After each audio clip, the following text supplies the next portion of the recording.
Get ready to take a flamethrower to the official narrative and learn what the elites don't want you to know. You're listening to The Tom Woods Show.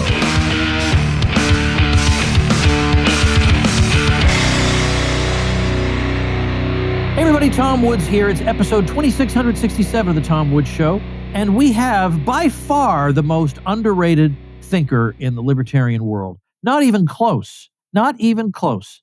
Criminally underrated. That is Keith Knight, managing editor of the Libertarian Institute, author of several books you should have, and what we've talked about.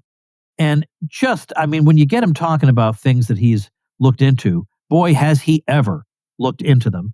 And I'm happy to add that Keith is going to be speaking at my unconference this year, which you're all coming to, tomwoods.com/unconference.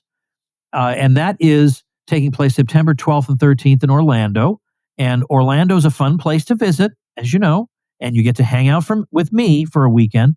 But the Saturday part of the event is an unconference, which means the attendees give their own presentations. We have 3 rooms and a little easel outside each one, and listing all the topics that'll be covered and at what time. And people just add, okay, well, I can speak about this, I can speak about that.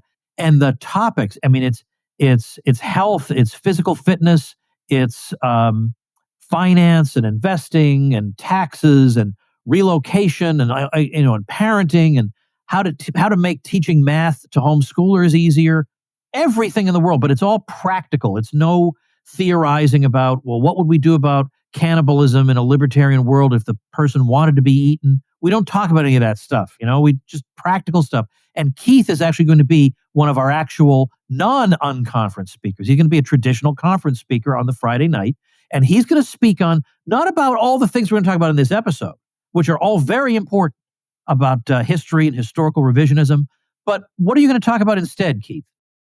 I'm going to talk about how I got off drugs and lost 110 pounds. One of the less braggable moments of my timeline here on planet Earth. But I thought there were a number of lessons that I could extract from these years of my life. So I wanted to try to find those and see if people could extract some value out of those. As much as I love talking about the Federal Reserve and social justice, even if you have the solutions for those things, it's hard to implement. I want to talk about things that you can actually implement in your life to go from being in a state of depravity, more or less, to really finding a fulfilling way to live. Wow. So that's going to be awesome. That's what I mean. Practical stuff. Because I get all the time, I agree with you, but what are we supposed to do? Well, that's all I do now is I have this conference. I have all the other things that I'm doing. So make sure you're there, tomwoods.com/unconference. Cheapest conference you ever attended. You can bring a +1 for free. If you're a member of my school life, you don't have to pay anything to come. So it's going to be a great time. tomwoods.com/unconference. Today, we're going to talk about a couple of things, starting with the idea of historical revisionism. Now, when I remember, like in the late 80s or early 90s, when I was a mere lad, I would run into people on the right wing, and I guess probably most of them were neocons, now that I look back on it, who would respond with revulsion when they would hear the term historical revisionism, because the way they took it was, Christopher Columbus was a brave navigator, and then the revisionists came along and told us, no, actually, he's a terrible genocidal maniac. And so they view revisionism as you have something great and good and glorious, and then the so-called revisionists come along and they crap all over it. And I think this is a short-sighted way to look at what revisionism is really all about. So if you had to explain it to somebody, how would you do it? I would explain revisionism as the attempt for people to understand what happened and why outside of the realm of very inflated tensions that usually occur in the moment. So when you're in the midst of a war or a bombing campaign and politicians are constantly telling you there's a great evil enemy that we have to go after, your life is in danger. It's extraordinarily hard to reason through the costs and benefits, both in the short term and in the long term, both for your group and for other groups. It's extremely difficult to analyze things in the heat of the moment like that. Imagine trying to have a rational conversation with someone on December 8th of 1941 or September 12th of 2001. their flames of indignation are just so heavy at that moment, it's difficult to analyze. So just as you shouldn't have a relative of someone on the jury when their relative is being put on trial, there's too much overlap. There's too much of a bias in that relationship. So when you're in the midst of something, when you feel like you're under attack, it's very unlikely you're going to analyze things accurately. The usefulness of revisionism comes in when you have people who are much more removed, either in time or place, from a given circumstance, and they can analyze the actual incentives that politicians faced, that soldiers faced, that civilians faced at the time. So it's a much more calm, rational analysis that can lead much more to objectivity. The way it is frequently smeared is to say that what they classically do is they pick a revisionist who's bad and then say that's what revisionism is. Douglas Murray did this with Dave Smith. He said, what Daryl Cooper and people like Dave Smith are doing is they're repeating ideas from David Irving, and that's all been refuted. When, if you really wanted to get to the heart of the issue, he could say, yeah, David Irving I'll dismiss, but I will take on Herbert Hoover, the president of America, who in 1953 wrote a book called Freedom Betrayed, where he actually goes through the fact that it was errors in British diplomacy that could have avoided a world war, that it was the unconditional surrender policy of Roosevelt and Truman that got hundreds of thousands of Japanese civilians killed, which made them retreat from their colonies in Korea and Vietnam, leading to the U.S. having to fight proxy wars in Korea and Vietnam. So they're always poisoning the well, never attempting to actually extract lessons from history, which could lead to peaceful outcomes. That's why revisionism is important. I remember Ralph Raico, the great European historian, saying that the way these politicians operate, it's they can think of only one thing at a time. Let's smash Japan and then see what happens. He says, maybe it would have been good to have a power strong enough to be a block against the rise of communist China. Maybe that would have been good. But since we tend to think that the way things turned out is the way they had to turn out, it's inconceivable that things that could have gone any other way. We don't think about these other possibilities. So if we look at in the 19th century, what if there hadn't been a unification of Germany? What if Germany had just stayed decentralized? No one thinks about that because the way things turned out is the way they had to turn out. Try asking an undergraduate on an exam, was the American Revolution inevitable, or was insert historical event inevitable? Answer is always yes.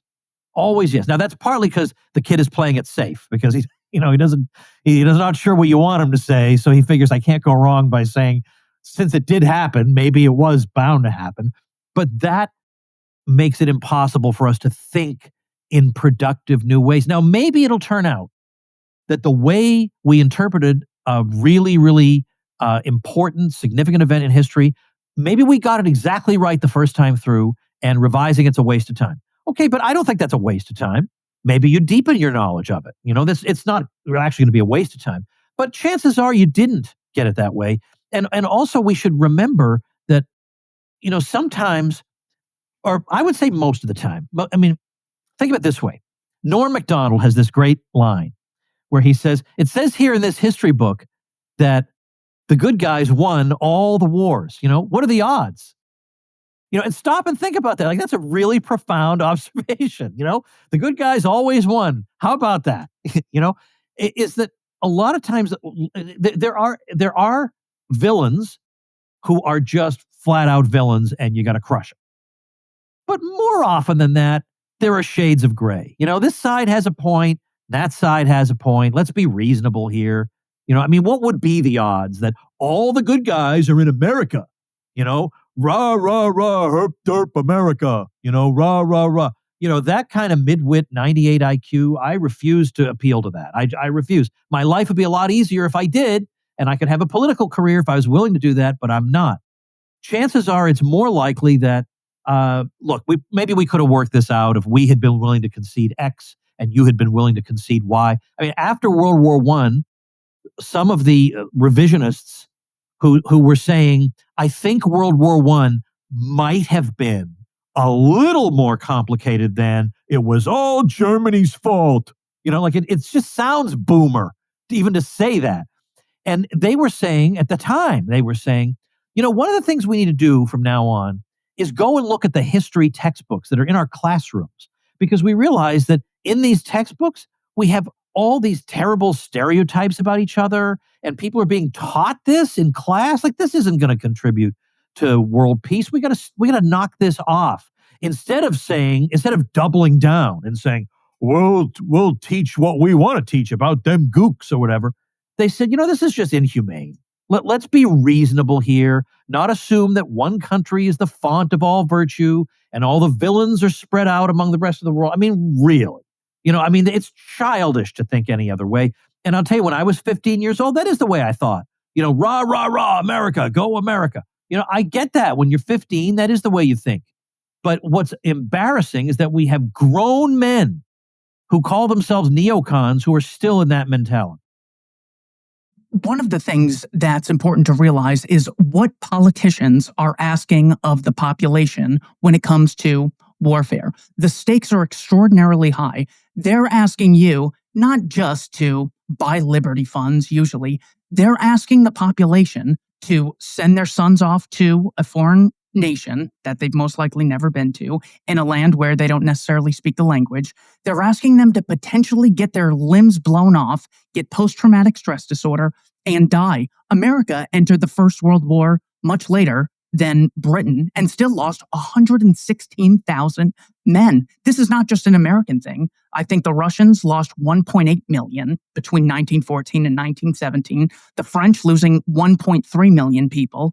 So in order to get people to bear such a high cost and such a high risk, it's not likely you're going to engage in just a rational cost-benefit analysis. It's like, look, right here, we're dealing with a dispute over whether or not the Rhineland could be militarized. So therefore, we're going to send your sons to go fight by the hundreds of thousands and possibly die. It was just too unjustifiable for the National Socialists to get 1/5 of Czechoslovakia in the Sudetenland. So we're going to fight a war, get hundreds of thousands killed, and then all of Czechoslovakia will answer to the Bolshevik regime in Moscow. That's what the outcome's going to be. Today, they're not going to say, well, we really need the Donbass, Donetsk, and Luhansk. They need to answer to Kiev as opposed to Moscow. So we're going to have to potentially provoke a nuclear exchange with Moscow. We're going to have to send hundreds of billions of dollars to Zelensky, but we're fighting for democracy. In the process, a bunch of people are going to get conscripted against their will. There's going to be a no-leave policy. Zelensky's also going to cancel his democratic election of last year, so that's actually not going to take place. But overall, it's for democracy. And of course, they'll never talk about the previous results. We spent 20 years in Afghanistan. This is NATO's first declaration of war ever, was after September 11th of 2001. For 20 years, they spent in Afghanistan replacing the Taliban with the Taliban, a war in Syria, which led to Muhammad al-Jilani, a member of the Islamic State of Iraq and Syria, taking hold of Syria, while the U.S. was actually allied with Iran fighting against the Sunni Islamic State of Iraq and Syria. But now Iran is just an evil enemy that can never be negotiated with. So you see the constant lies. Initially, they scare you into the war. There's nothing we can do. That Saddam wants to kill us. Al-Qaeda wants to kill us. Hitler wants to take over the world. The Kaiser wants to take over the world. The black legend of the Spanish Empire, all evil, is sourced from Catholic Spain.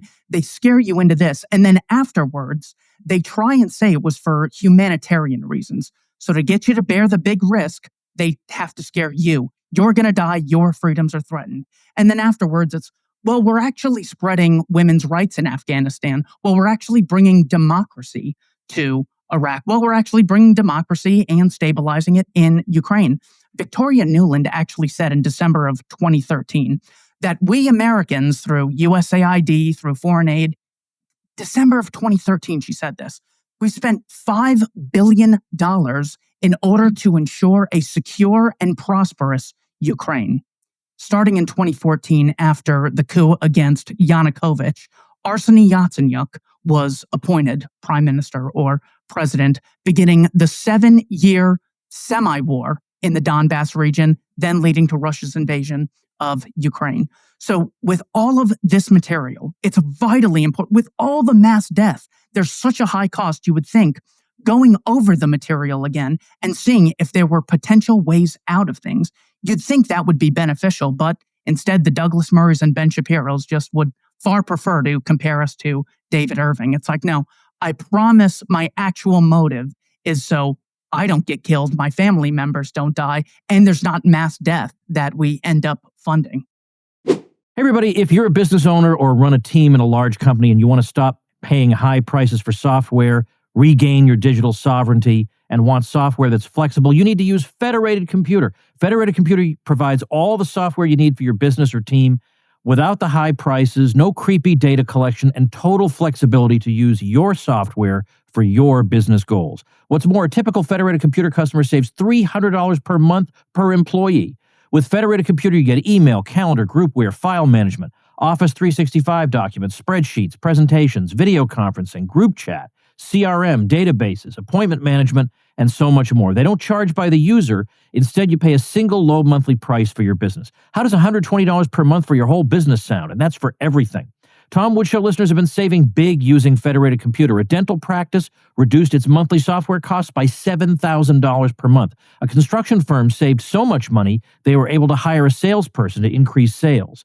Tom Woods listener companies use Federated Computer to talk privately with each other without worrying conversations are going to end up part of some AI chatbot. No need to worry about change. Federated Computer customer support is there to help you every step of the way. I still don't understand the magic these guys must employ to make it all happen. Now, only for the Tom Woods audience, if you use code WOODS at checkout, you'll save even more, 30% off your first year. They even offer a free month to check things out. How do they do it? Federated Computer is run literally by the same people who invented cloud computing. These guys know their stuff. They enjoy empowering customers with tools to find success in your business. Do yourself a favor. Take advantage of this offer now. Use code WOODS for 30% off your first year at federated.computer. That's federated.computer. A lot of what revisionism is about involves, sometimes it involves digging out, let's say, the papers of public officials that we didn't have access to, and then we sift through them and we learn new things. But other things that are important just involve looking at the history immediately preceding the event. Because at least, I don't know, I can't speak for other countries, but I know in the United States, we're basically always taught to think that history began the moment a wrong was done to Americans. That's when history began, just there. And I wish I could remember which comedian it was. Oh, it was Dave. It was actually Dave Smith, where around the time of 9/11, people were, now again, you can't, I get, you can't talk to midwits about this because they'll say, are you excusing the terrorists? Like, okay, if that thought even remotely crosses your mind, you're not capable of having this conversation, and I'm not interested in having it with you. But Dave was saying, look, if you want to have a full understanding of what's going on here, here's what the U.S. government has been up to over the previous number of years. It's been doing this and this and this, and it bombed these people, and it did this and that. And Dave, kind of imagining what the average American would say, pauses and says, that doesn't sound like us. So the typical American doesn't even know about any of this going on, which is the way the regime likes it. And this is true also in domestic affairs. So we have in 2008, the financial crisis, the housing crash, and all the solutions, alleged solutions to that are based on, well, this problem emerged out of nowhere, and it doesn't really matter where it came from. Let's try and fix it. And by the way, that is what Paul Krugman said. He absolutely said it doesn't matter what the cause of this is. It matters how we get out of it. It doesn't matter. It just, everything starts in this particular moment. So in every case, whether it's the housing crash or terrorism or whatever, the U.S. government is just an innocent bystander. We're just standing there, and we don't know where all this terrible stuff came from, but if you're a good American, you'll do X, Y, or Z. And so the revisionist for that would go back and say, well, let's see, what had been the fiscal and monetary policy of the previous 7 years in the U.S.? You think that might have something to do with it? That's what we got to do, is just dig that out to get a full picture. in the case of foreign policy, maybe it'll turn out that on balance, the U.S. is mostly in the right. Maybe it will. But at least you got to look. You got to. You can't stay 15 forever. Lou Rockwell wrote an article at the Mises Institute, Why We Need Revisionism, and he makes the case that through FDR's Export Control Act of 1940, through the embargoes, through the freezing of Japanese assets, that Franklin Roosevelt intentionally provoked the Japanese into attacking the U.S.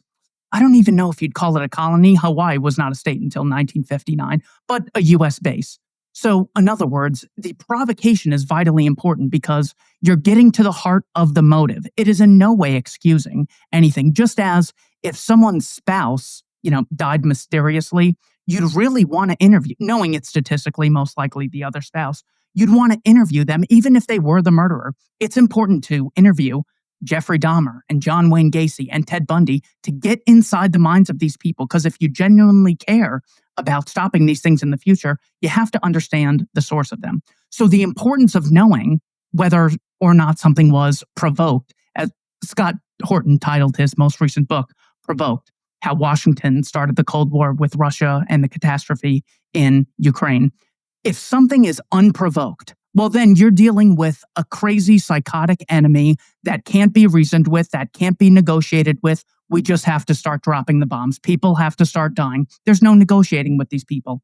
As opposed to the revisionist view that there were provocations that took place beforehand, meaning these disputes can be settled absent dropping massive amounts of bombs, laying down a number of sanctions, which inevitably hurt the civilian population. I remember Pat Buchanan, I want to say it was in 1991, saying, politicians brag about these sanctions, but I've seen Castro, I've seen Saddam Hussein, I've seen Milosevic.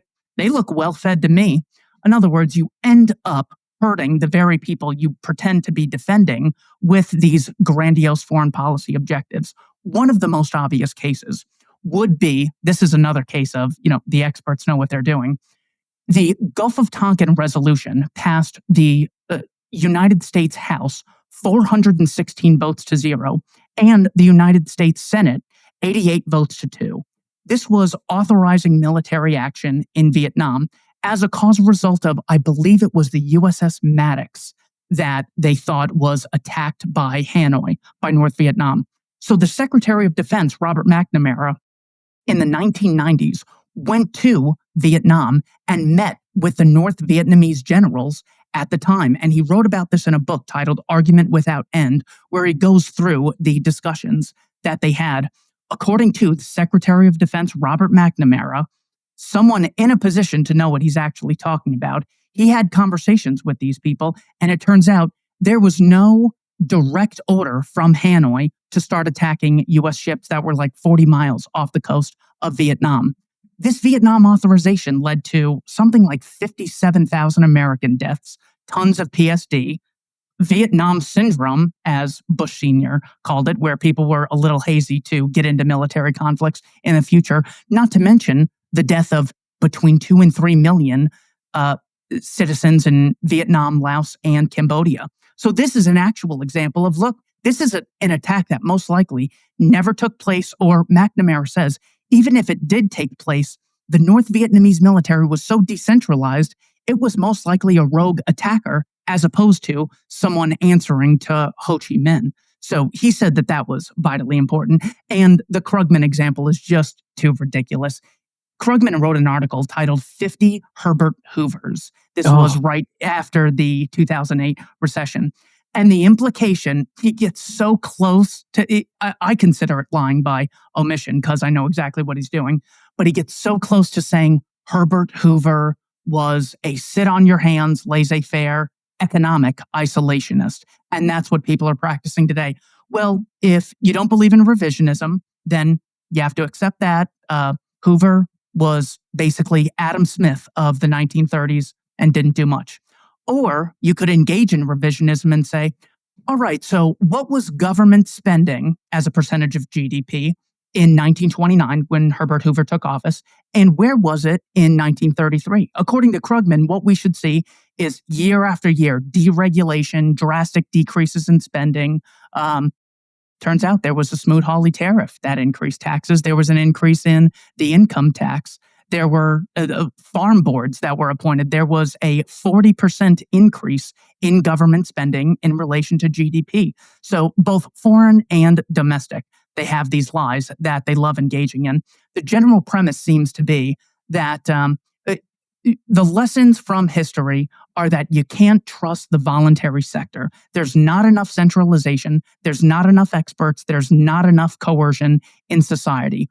The lesson is we need both domestic imperialism and foreign imperialism if you want to get anything done in this world. You know, that thing about Herbert Hoover is even worse because Krugman and others were citing at one point Hoover's own memoirs, in which Hoover described a situation in which the U.S. didn't respond at all to the Great Depression.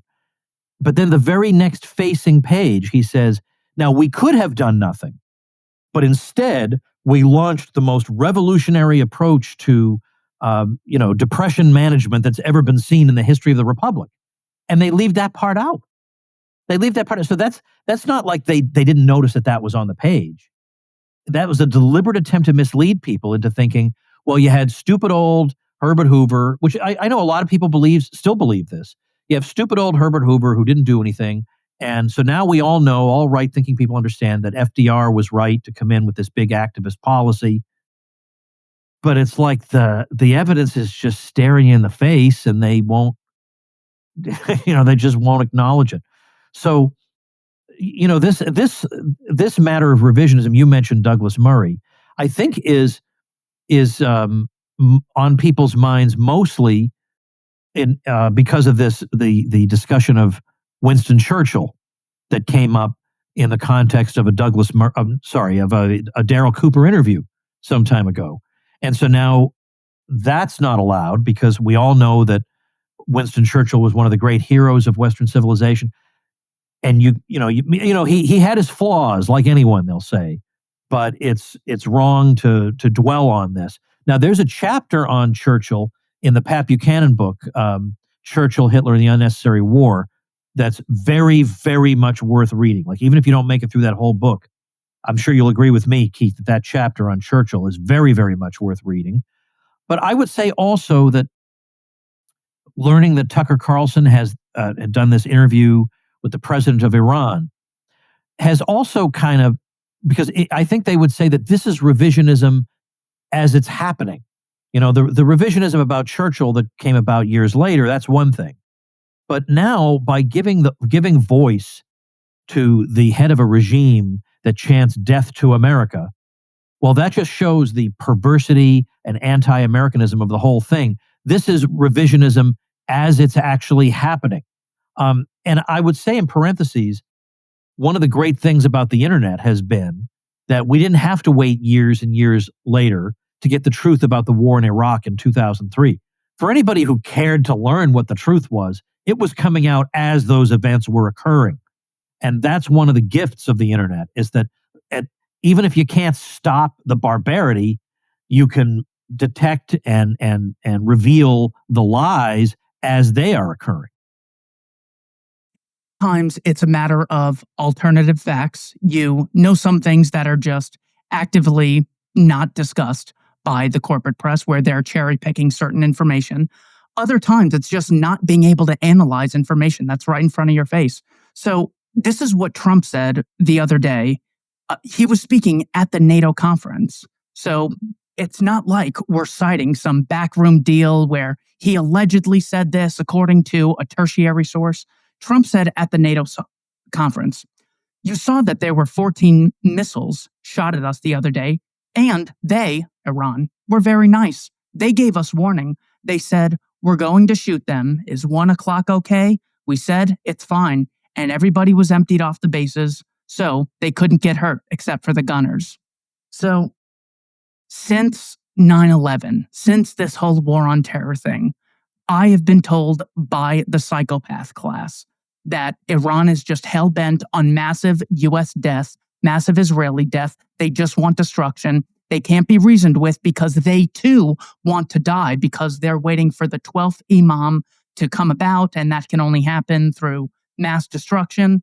So now we've gone from the pure evil, they just want us dead, they can't be negotiated with, and they call Americans ahead of time to let them know to empty their bases. Are these the actions of someone who is just hell-bent on death that absolutely can't be negotiated with? As I mentioned previously, there was a U.S.-Iranian loose alliance fighting against ISIS in Syria and Iraq for a while. That's why they saw the killing of General Soleimani as such a stab in the back. When it comes to the Churchill myth, this is vitally important because it's a way of justifying expertise. So, first of all, you think you can look at mass death and know that that's bad? Well, let me let you in on something. I've done tons of reading. I'm an expert historian, and there are empirical examples of when mass deaths can be totally justifiable, and that example is the Second World War. To this day, you can't talk about Hamas without, Alan Dershowitz mentioning the National Socialists. Can't talk about Iran without mentioning the National Socialist German Workers' Party. So you would think that the only example they had was Winston Churchill operating with his hands tied behind his back because he's fighting the evil National Socialists. But what were Churchill's views when he was fighting a war that was not against the evil Adolf Hitler? Well, it turns out he actually wrote a book titled The World Crisis, 1911 to 1918, and he says on page 672, the British blockade treated the whole of Germany as if it were a beleaguered fortress and avowedly sought to starve the whole population, men, women and children, old and young, wounded and sound, into submission. So we have a war that so many historians, even Niall Ferguson and Andrew Roberts, will say, yeah, this is something that could have been resolved diplomatically. It also gave us fascism in Italy of Mussolini, gave us the National Socialists in Germany, gave us the Bolsheviks in Russia. So not only could it have been avoided, the downsides were so great that it's probably something that we should have gone about differently. If Churchill is the hero, and the only reason he ever did bad things is because he was fighting a evil that, can't even be comprehended, let's look at his actions outside of this situation. And it turns out he was waging war on populations just like this, especially through the distant blockade of just mining lands outside of Germany. It's also important that you read the words of Charles de Gaulle in his memoirs, where he had said that Churchill was actually rooting for the National Socialists to start bombing London. So Churchill's appointed, not democratically elected, appointed in May of 1940 after Chamberlain steps down and the bombing of Germany starts almost immediately. The Blitz is not until September of 1940. So Britain is bombing Germany, initiating civilian bombings. And according to Charles de Gaulle's memoirs, Churchill had said, I actually want to get that exact quote just because it's so shocking to see. Among the many people in their desire to emerge from an almost unbearable tension went so far as to say out loud that they wished the enemy would risk the attack. Foremost among them, Mr. Churchill, found the waiting hard to bear. I can see him at Shakur's one August day, raising his fist toward the sky as he cried, "So they won't come? Are you in such a hurry," I said to him, "to see your town smashed to bits?" "You see," he replied, "the bombing of Oxford, Coventry, Canterbury will cause such a wave of indignation in the United States that they will come into the war." I'm not quoting David Irving here. I'm not quoting some Holocaust denier that Douglas Murray thinks is so powerful that he can control the minds of people decades in the future. These are the words of Charles de Gaulle leading the French resistance in exile. So revisionists use primary sources, and their default is to be against mass death. The Douglas Murrays of the world oppose that for completely erroneous reasons. Hey everybody, let's take a minute to thank our sponsor, Persist SEO. If you're getting buried by your competition online, then build your brand, your reputation, and your lead flow with digital marketing by Persist SEO. If you're a small local business trying to compete against large companies in the service industry, then increase your visibility with Persist SEO. What if you have low or no leads coming in on a consistent basis? Well, then website search engine and conversion optimization can help move the needle to a more prosperous business model for you. Are you tired of cold calling and networking? use your website as a lead generation engine? What if you're not showing up for your services in the search engines? Well, get found with Persist SEO Expert Search Engine Optimization. All you have to do is call 770-580-3736 or visit them at ineedseo.help for a free website audit and consultation. That's 770-580-3736 or ineedseo.help.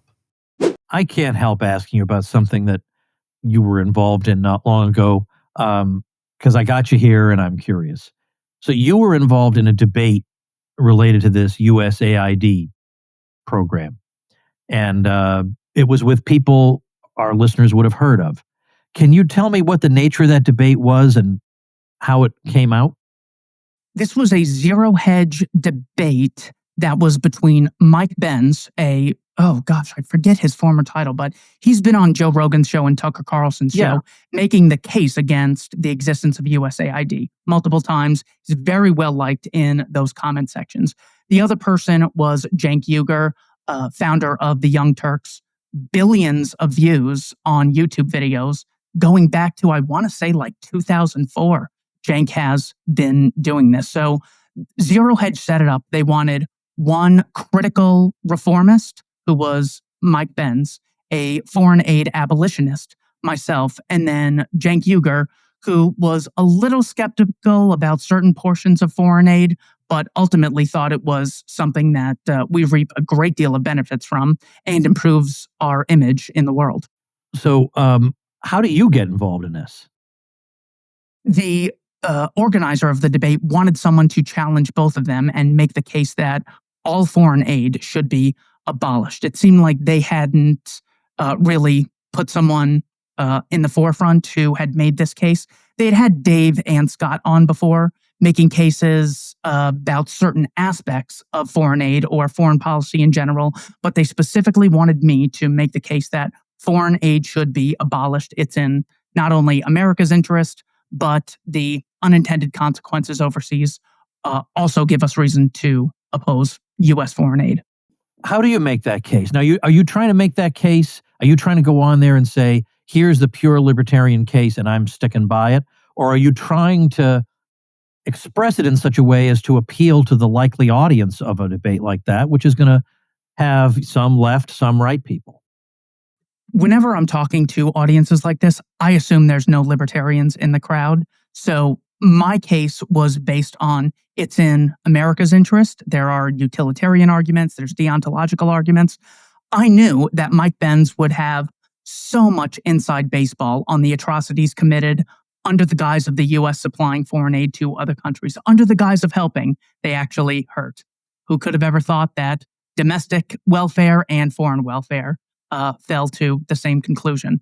What I went after was the structural nature of the concept of one group of people extracting money from their domestic population, claiming to represent them, and spending the money on third parties. What this essentially does, almost all government programs do this, but foreign aid is especially bad. It creates the service payment split. So if I'm a customer of Kroger groceries, if I buy Apple computers, if I'm a member of the Tom Woods elite, if I stop liking that service, I can disassociate from it. The nature of taxation and foreign aid in this case is the split between the people who pay for the thing and the people who end up reaping the alleged benefits. So we should see that this attempt to resolve issues is structurally unsound. So we would imagine that you'd get a great deal of money spent without a lot in return. I cite the Center for Global Cooperation, I believe it was. I cited it in the debate. Since 1960, $4.7 trillion have been spent in 2013 dollars between a number of OECD countries. $4.7 trillion have been sent to Africa. Very little do they have to brag about that $4.7 trillion. You'd think the Marshall Plan, which Cenk couldn't stop bragging about. The example he uses, the Marshall Plan, these were countries that before the war, before wartime controls, were relatively wealthy. So they most likely just went back to what they were doing before the wartime controls, before the bombing started, before the mass conscription, before the mass death. So we would almost expect those countries to become prosperous again. He could have said, well, Zambia then got some of the Marshall Plan and they went from never experiencing wealth to being very wealthy. But he doesn't have examples like that. Yeah. So I tried to get to the nature of why it is an unsound way to achieve your ends. I put forth the case that free trade agreements, even if you think Mike claimed that foreign aid allowed trade agreements to go over more smoothly, but I'm already paying for an import-export bank. You're already telling me corporations are so powerful, we need a state to regulate them, but they're not powerful enough to make trade agreements when an ocean exists in between them. I just don't believe any of that. I then ended my case with a utilitarian reason. So I cite a book titled The Looming Tower. Forget the entire title of the book, but Lawrence Wright wrote a book called The Looming Tower. And in it, he cites primary evidence that on April 11th of 1996, when Israel initiated Operation Grapes of Wrath in southern Lebanon, all those deaths, this later led to the Qana massacre of 1996 that Israel committed at a UN building. Muhammad Atta on that day signed his last will and testament, so pledging his allegiance to al-Qaeda, and Americans ended up having to bear the cost for the foreign aid that we supply to other nations. And then the second example that I gave was U.S. funding of Ukraine. The example I ended with was the guy getting a lot of this aid, Vladimir Zelensky. On November 15th of 2022, Zelensky came out and said, we have evidence that Russia has bombed Poland and killed 2 Polish civilians. NATO needs to respond. Now, according to Article 5 of the North Atlantic Treaty Organization, if a NATO country is bombed, an attack against one is an attack against all, and all the countries must mobilize against the attacker, as is what happened in 2001 during the War on Terror. It turns out people like Jake Sullivan, Joe Biden, Victoria Nuland were actually pretty silent at the time, which was surprising. And people are just terribly nervous. Are we going to war with nuclear Russia, who outnumbers America in nukes, but more or less has equal nukes to all NATO countries combined? And then Secretary of Defense Lloyd Austin came out and was speaking at a podium and said, we've spoken to Polish officials. It turns out this was actually a Ukrainian defense missile that landed in Poland, but ultimately Vladimir Putin is responsible because he's the one who invaded earlier this year, referring to 2022. So this is what we're playing with. We bear the cost of blowback because people who are not responsible for the results of actions give money to people who don't have to answer to a customer base. The customer base doesn't have the recognized right to stop funding them if they behave dishonorably or don't produce a lot of value. So we have terrible incentives that, of course, yield terrible outcomes. So I tried to focus on the structural immorality and unsoundness of foreign aid and the utilitarian risk and downside that we as Americans face. That's really great. And then that's a hard case to make because a lot of people, as you know, associate intentions with outcomes. Well, the intentions of these programs are to enrich these countries. So why would you be against them? It just doesn't occur to them that something you might want to do in the political realm will have the opposite of the stated purpose, right? I mean, the stated aim of these things is to infuse capital into these countries because the idea is if they start off poor, they have no savings. And if they have no savings, they have no investment. If they don't have any investment, then they're never going to increase the productivity of labor, which means they can't increase wages, and so they're stuck in poverty unless we break through this by infusing outside capital. And it turns out there are just a lot of complications associated with that. You wind up strengthening the regime more than the people, and it's the regime that's generally holding them in poverty in the first place. And of course, if this theory were true, we'd all be poor because we'd all still be stuck in that circle. Because if we all start off poor, where were the rich countries at the beginning to bail us out, to get us out of that circle? We all started off poor. Did did Martians come and break this circle? It turns out you don't have to.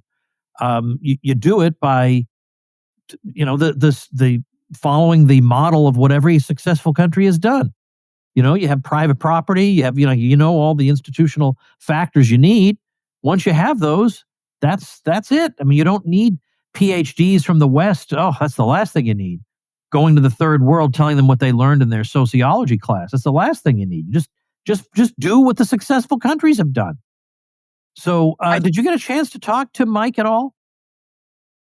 No, not really. We started almost immediately. Him and I had some back and forth. It ended up being more of a 2-on-1 debate, which, I mean, I don't know if Jank is going to complain about that, but I spent my entire time at college with like 30 against 1 debate. So if he had to do one 2-on-1 debate, I'm very sorry. I feel horrible. Let me know where I can send the charitable donation.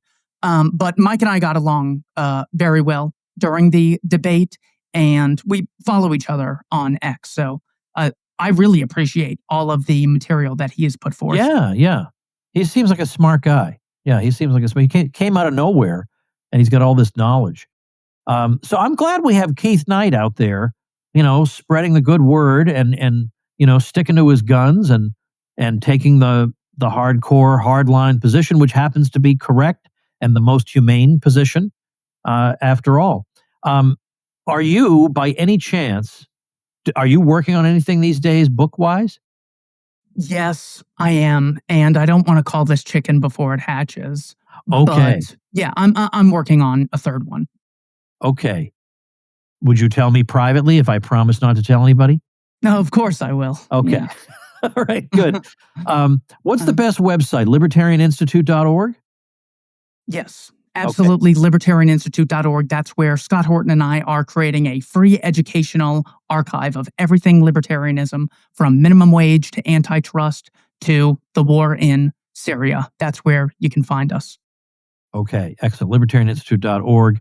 We're also going to see Keith at the Unconference, which you're all going to attend.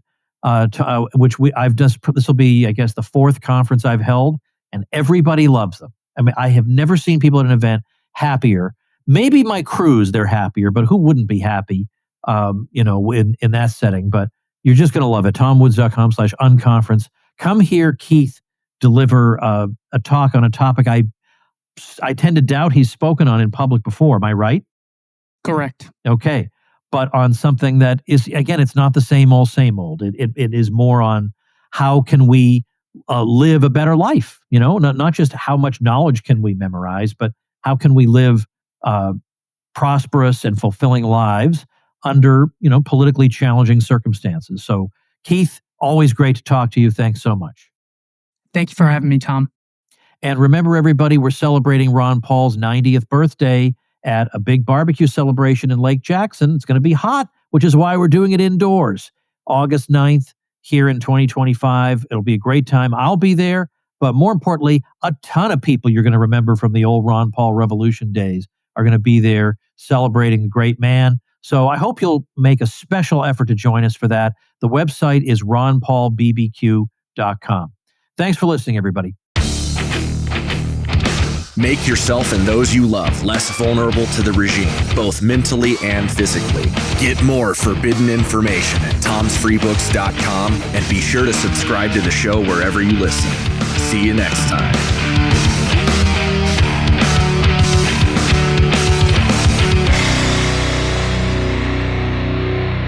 Like the sound of The Tom Woods Show? My audio production is provided by Podsworth Media.